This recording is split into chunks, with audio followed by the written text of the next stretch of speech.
Karimnagar municipal కార్పొరేషన్లో భాగంగా ఈరోజు ఉదయం ఎస్ఆర్ఆర్ కాలేజ్లో వాకర్స్ అసోసియేషన్ ప్రతినిధులతో టీచర్స్ ఎమ్మెల్సీ మల్కా కుమరయ్య గారు ప్రచారంలో పాల్గొన్నారు. ప్రచారం ఏ విధంగా సాగుతుందో ఎమ్మెల్సీ మల్కా కుమరయ్య గారు తెలుసుకున్నాం. సార్ చెప్పండి, ప్రచారం ఏ విధంగా జరుగుతుంది, ఎట్లా ఉంది కరీంనగర్? కరీంనగర్ కార్పొరేషన్ మరియు కరీంనగర్ డిస్టిక్లో ఉన్న మున్సిపాలిటీస్ అన్నింటిలో కూడా ప్రచారం చాలా బాగా జరుగుతుంది. క్యాండిడేట్స్ కూడా చాలా యాక్టివ్గా ఉన్నారు. బండి సంజయ్ గారు స్పెషల్గా ప్లాన్ చేసి ఇక్కడే వేరే ఏ కాన్స్టిట్యున్సీకి పోకుండా కరీంనగర్ డిస్టిక్ మీదనే మొత్తం కాన్సన్ట్రేట్ చేసి ఉన్నారు. వేరే డివిజన్స్ కానీ కార్పొరేషన్స్ మున్సిపాలిటీస్కి పోవాలని సెంట్రల్ ఆఫీస్కి వెళ్ళి కానీ స్టేట్ ఆఫీస్కి వెళ్ళి పొమ్మని వచ్చినా కానీ అక్కడికి పోకుండా ఇక్కడే ఉంటూ ఎక్కువ కాన్సన్ట్రేషన్ మన కరీంనగర్ కార్పొరేషన్ కరీంనగర్లో ఉన్న డిస్టిక్లో ఉన్న అన్ని మున్సిపాలిటీలు గెలుచుకోవడానికి ఫుల్గా ప్రయత్నం చేసి ప్లాన్ చేసి ఫుల్ కాన్సన్ట్రేషన్ చేసి మీటింగ్స్లలో కూడా తిరుగుతున్నారు. క్యాండిడేట్స్ కూడా చాలా ఉత్సాహంగా ఉన్నారు. రెస్పాన్స్ చాలా బాగుంది. కాబట్టి కరీంనగర్ కార్పొరేషన్ మున్సిపాలిటీస్ తప్పనిసరిగా మ్యాక్సిమం మెజార్టీ బీజేపీకి వస్తుంది. మేయర్ కూడా బీజేపీ కాబోతుంది. క్యాండిడేట్స్ కూడా ఉన్నారు, వాళ్ళని అడిగే ప్రయత్నం చేద్దాం. సార్, మీరు మీ డివిజన్లో ఉన్న ప్రధాన సమస్యలు ఏంటి, వాటి ఏ విధంగా తెలుసు? మేము గతంలో 57 డివిజన్ 70% ఉండే మా గ్రౌండ్. అప్పుడు సాధ్యమైనంత వరకు స్ట్రీట్ లైట్స్ ఏర్పాటు చేయడం కానీ, స్మార్ట్ సిటీలో భాగంగా జిమ్స్ ఏర్పాటు చేయడం వల్ల కానీ వీటిని సక్సెస్ అయినాం. కాకపోతే వాకింగ్ ట్రాక్ ఒకటి పెండింగ్ ఉన్నది. తక్కువ టైంలో మా కేంద్ర మంత్రి గారి సహకారంతో వాకింగ్ ట్రాక్ వేపించడం జరుగుతుంది. ఇంకోటి లేడీస్ కూడా ప్రాబ్లం చెప్పారు మా ఎమ్మెల్సీ గారికి. ఈ టాయిలెట్స్ విషయంలో తక్కువ టైంలో వీటిని కూడా నిర్మాణం చేయడానికి కృషి చేస్తాం.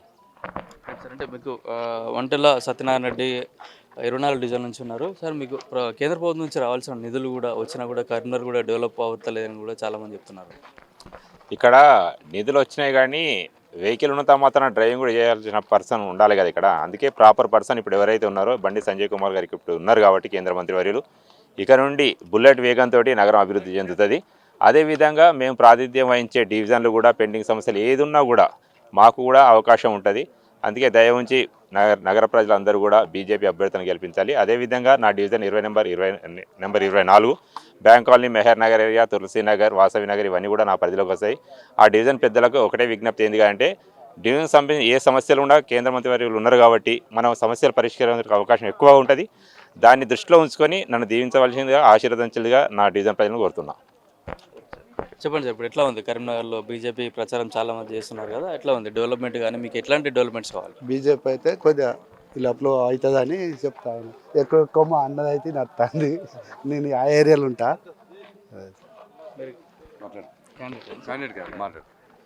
జై శ్రీరామ్ అండి.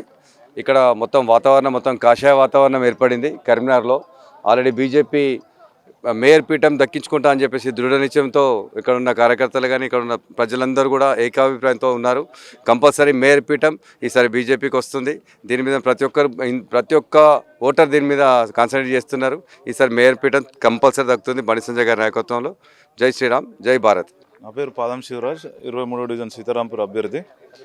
అయితే ఇప్పుడు మా డివిజన్లో గల సమస్యలు అన్నిటికీ కూడా కనీస సౌకర్యాలన్నీ కూడా మేము స్మార్ట్ సిటీ నిధుల ద్వారా వాటి ద్వారా ఇప్పుడు ఉన్న అడ్మినిస్ట్రేషన్ కూడా కరీంనగర్లో ఏముందంటే టీఆర్ఎస్ ఎమ్మెల్యే ఉన్నారు, కాంగ్రెస్ ప్రభుత్వం ఉంది, వాటికి అడ్మినిస్ట్రేషన్ ఇక్కడ లేదు. కేంద్ర ప్రభుత్వం మోడీ గారు అలాగే బండి సంజయ్ గారు కరీంనగర్ ఎంపీ కాబట్టి ఇక్కడ అడ్మినిస్ట్రేషన్ బలంగా ఉంటుంది. ఇప్పుడు దానివల్ల మాకు ఇక్కడ కరీంనగర్లో మేయర్ స్థాపించుకున్న తర్వాత స్మార్ట్ సిటీ నిధులు డైరెక్ట్గా మాకు మా డివిజన్లోకి వచ్చే అవకాశం చాలా ఎక్కువగా ఉంటుంది. ఇన్ని రోజులు అనే నిధులు దాన్ని పక్కదారి పట్టించారు. ఇప్పుడు ఆ సమస్య కొరత అనేది ఉండదు. ఎందుకంటే డైరెక్ట్ కేంద్రం నుంచి డైరెక్ట్ మంత్రి గారి ద్వారా డివిజన్లకు నిధులు వచ్చే అవకాశం ఉంటుంది కాబట్టి అభివృద్ధి ఖచ్చితంగా బీజేపీతో సాధ్యం పడుతుంది.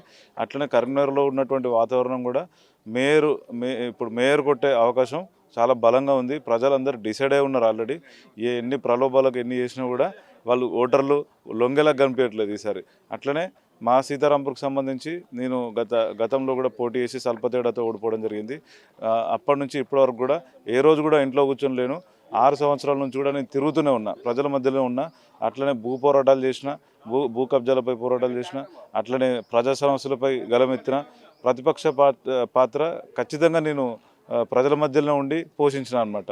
అందుకే మా డివిజన్ ప్రజలకు కానీ వారికి నేను విజ్ఞప్తి చేసేది ఏంటంటే ఇప్పుడు ఉన్నటువంటి అందరికీ అవకాశం ఇచ్చారు, ఒక్కసారి బీజేపీకి అవకాశం ఇవ్వండి, అభివృద్ధి అనేది ఏంటో చేసి చూపిస్తాం. ధన్యవాదాలు.